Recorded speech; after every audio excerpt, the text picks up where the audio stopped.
Good morning, sewing friends. Today is Saturday, day before the party. I've got this strange feeling of calm, calm optimisticness, I guess you could describe it as. So here's the doll as it is right now.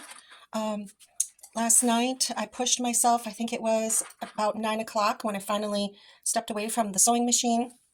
Oh, just the light here. So let's see, what did I do? I top stitched each of these diamond shapes on. That went really smoothly, no hiccups with that. So that's her whole dress, well, the bottom portion of her dress. Now, if you're wondering, why is it so poofy?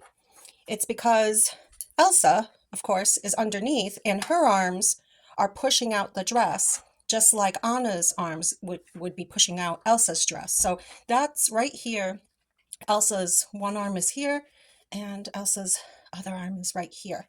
I clipped it all together because yes, I do indeed need to do it by hand, a ladder stitch all the way around this whole circumference, and close that all up. The idea is to make a top that would be less high. The difficult part of this doll is that she doesn't have shoulders. So my 10-year-old daughter, who I'm continually consulting, like, is this a key feature to indicate the character of the doll? Like, do you feel that I need to do the necklace in order to communicate that this is Anna? Her answer is no. So I'm like, okay, good. But she says it is integral that Anna does not have sleeves, according to my daughter. She says Anna at no point in the movie has sleeves. I'm like, okay, if you say so. I think she has sleeves on her nightdress, but maybe. So that's my challenge now, is how to make a top that I guess it would be what you would call strapless. This is sewn down at this point. Oh, and the top will also have that it'll come down low enough to act as that belt, cover up the waistline of all this gathering. In good progress. The top is coming along nicely. What I did figure out is I'm going to need to make this panel longer, or more wide is a better word, because I don't have enough to fold it under and attach it to the opposite piece. I took off this piece that had been here and I made it 3.5 inches wide, and that was 3 3/4 length. And I top stitched each bit and then fixed it onto there with a 1/4 inch seam allowance. So let's see how well this fits the doll. I haven't tried this yet, so I know I'm going to have to tuck that under. Let me stick some pins in here because I'm just going to sew this on now.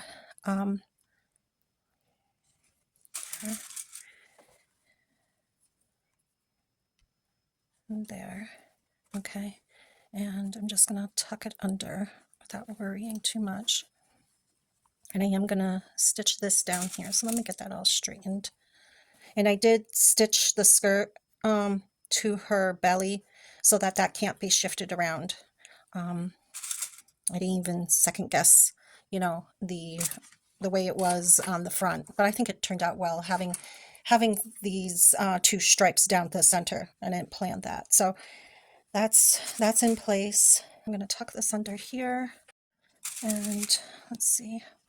I want to be sure to cover the waistband of the skirt. Okay, so let's see here now. Tucking that in.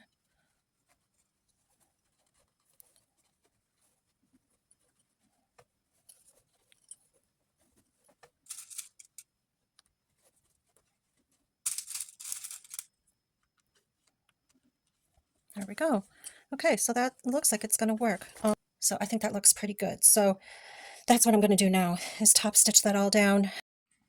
I've now been able to stitch on the whole perimeter of the top of Anna's dress, and I was able to stitch on the bottom hem of that top piece.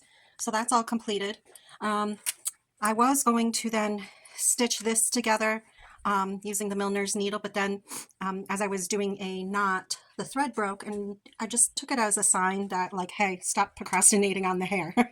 So I was like, okay. So I did a little bit of research on hairstyles for Anna. What in the world is the color of her hair? And I decided that I'm going to go with this color. Online they described it as strawberry blonde. I'm going to make a piece with bangs for her. They're going to swipe to her right. And then they show in the picture that she's got a braid across the top of her head, and then her hair is pulled back and there's a bun at the back of her head. And so I'm going to do it piece by piece. She looks kind of funny right now, but what I just did was I folded just a bit of the edge under because I don't want a crisp edge of felt. And I outlined where I'm going to cut. I'm going to use a friction pen to make a cutting line.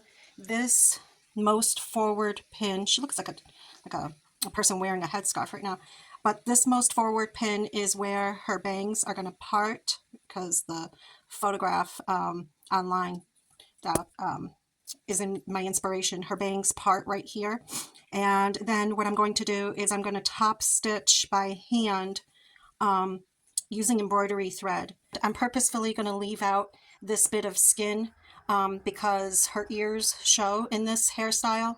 So I'm just going to leave it to the imagination that those are her ears poking out. So this is where I'm at right now. I'm happy with this start here.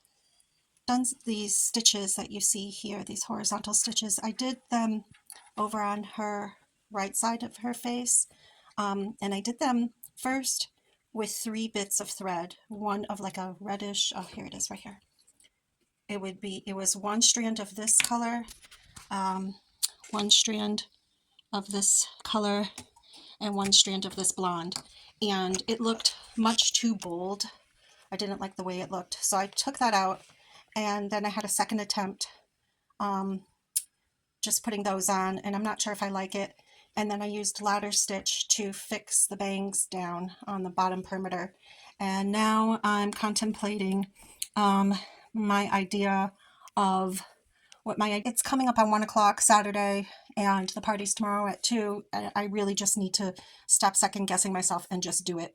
Oh, and that reminds me, I need to, before making those braids, I need to do, her head looks funny now. I need to, I feel like, do the next direction of hair before putting the braids on, because the braids are on top of the bangs and on top of the hair that is pulled back for the bun. So I have to do that bit of hair, is the going backwards hair. So that's what I need to do now, and then the braids, and then the bun. What I did, I quite impulsively pinned on the felt and pinned it all around, and then in one swoop chopped off the other bit of felt. So this is what I've got to work with to affix to the back of her head. And then once I've fixed that all on, then I will be dealing with what is it, the bun, making the bun and making that braid. So I'm just gonna keep on going now. Okay, so I've stitched down the bit of felt that I'm treating as the beginning of her bun. That's all stitched in place and secure, so that's not moving anywhere. That hairline of this is all stitched down, that's stitched down, this bit of felt is all stitched. So that's all in place. For now, I've left in those accent top stitches. I don't know if I'm going to keep them there or not. And then I cut out felt. I don't quite know how long it was. I think it was about, I'm looking at my cutting mat over here. Here you can see, there's my cutting mat. And it looks like it was about 14.5 inches long. And I cut each strip, I cut 3 strips, 1.5 inches. And when I braided them, I tried to take each width of felt and fold it. I certainly could have done it with maybe 1.25 or 1 inch strips instead of 1.5. So I pinned the beginning. I left, I'm familiar with braiding for bread, and so I used the technique that I do for that, like for making challah or an Easter bread. And I pinned it in the middle here and braided this way, and then I braided in the opposite way, which it doesn't look very, very pretty, but I think it's coming up on 3 o'clock, and I am exhausted because it is really dark and dreary out today, really rainy, and I'm just really tired. So I've been working on this stall for a week, so I really need to wrap it up. I'm going to use this thread and stitch this braid stable, and then just fix it onto the head. I've stitched down all of Anna's braid. I intermittently also stitched down like the top part of the braid, which I don't know if I like it or not because it really smushed the braid. I didn't want it to be able to be picked apart or have little toys stuffed into it. Just thinking as a boy mom, just things getting stuffed into places that they don't belong. So that's all finished. Yeah, I'm pretty happy with that. And so now I started working on the bun for the back of her head, which I feel like, oh yeah, the braid, I was able to wrap it around because those strips were 14 inches. So not only did it cover the top of her head going across to the other side, but it also ended here, which I think looks very nice. And I could just leave it like that.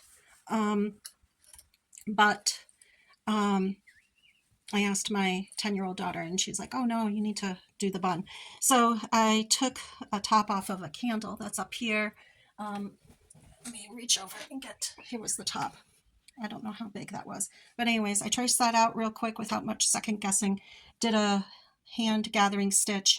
Now I'm gonna, put all the stuffing in there, tighten that up, put it on the back of her head, and then start on Anna's. It's like about 4 o'clock now, and I'm like, do I make dinner? Do I ask my husband to buy pizza? Yeah, because I need to just keep on going. Okay, I'm pretty happy with how Anna's hair turned out. I could play around with it some more, but I've really got to get started on Elsa, so I'll show you how it turned out. Her braids, if I would do it again, I think I wouldn't stitch them down if I was to do it again, because I don't like how they got smushed. And when I got over to this portion over here, I decided to not stitch them down so much so that the detail of them stayed, I guess. So that's that. I'm pretty happy with the bangs. That's Ranger again, sighing. And I'm happy with how the bun came out.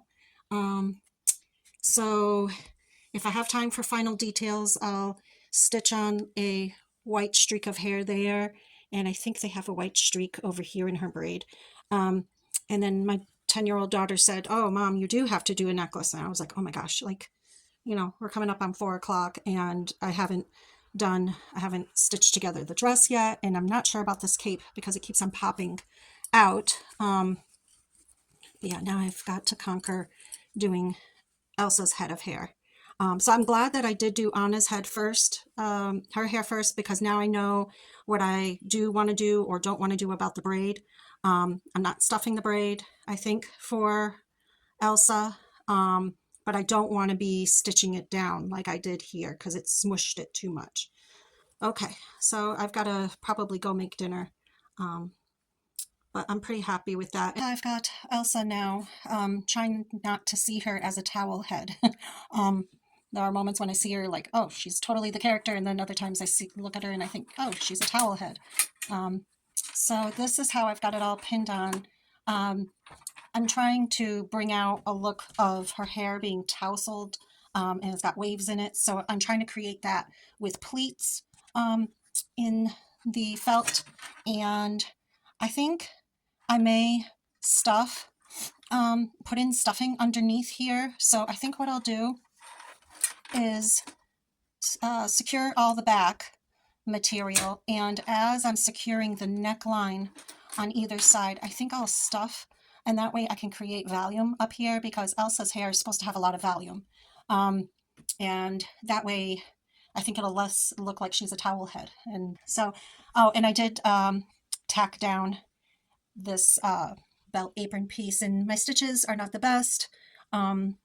They're more of a pasting stitch than a nice finishing stitch, but I have to keep on moving forward. So, and I'm concurrently also cooking dinner. So that's where I'm at with that.